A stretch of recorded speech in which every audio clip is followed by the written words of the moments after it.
को जन्म दिया उसे क्या कहते हैं? ठीक है दोस्तों, तो हिटलर ने जिस विचारधारा को जन्म दिया उसे नाजीवाद या नात्सवाद कहते हैं। उसे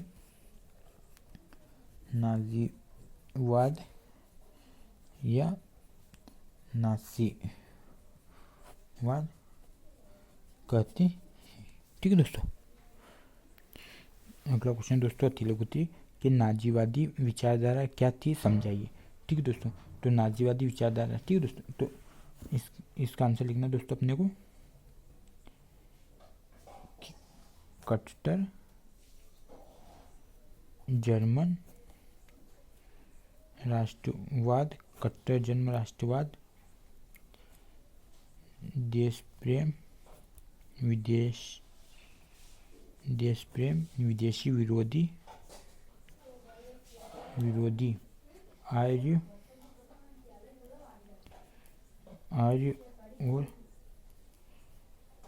जर्मन हित, इस विचारधारा के मूल अंग थे। ठीक है दोस्तों,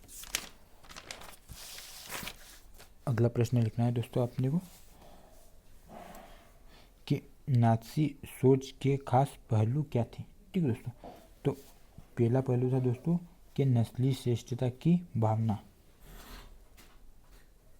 नस्ली श्रेष्ठता की भावना।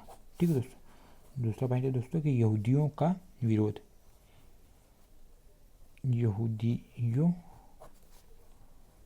का विरोध। ठीक है दोस्तों, अब तीसरा पॉइंट है दोस्तों कि युद्धों का समर्थन,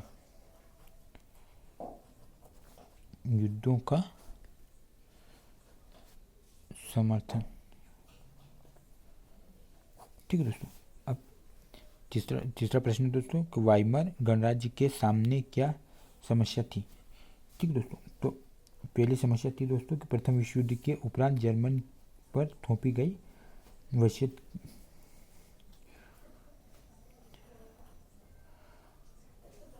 प्रथम विश्व युद्ध के उपरांत जर्मनी पर थोपी गई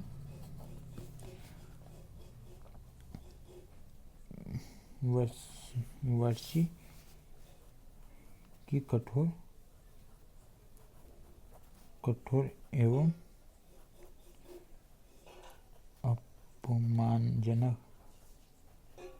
अपमानजनक संधि के लिए अधिकांश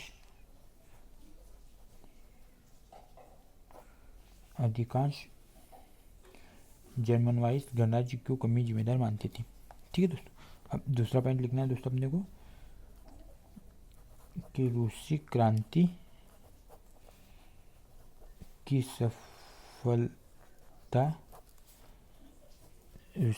सफलता से जर्मनी के कुछ भागों में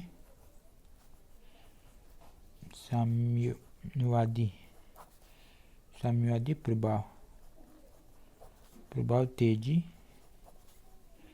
से बढ़ा। ठीक है दोस्तों, अब अगला पॉइंट चौथा प्रश्न है दोस्तों कि नाज़ियों ने जनता पर पूर्ण नियंत्रण हासिल करने के लिए कौन कौन सी तरीके अपनाए। ठीक है दोस्तों, तो पहला है दोस्तों कि विशेषाधिकार अधिनियम, विशेषाधिकार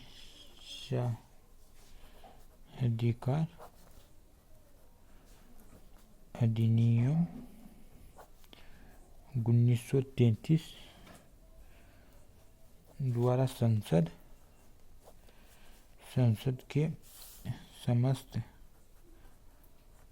समस्त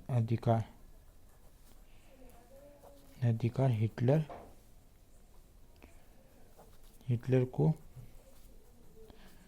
देकर राज्य में तानाशाही स्थापित कर दी गई।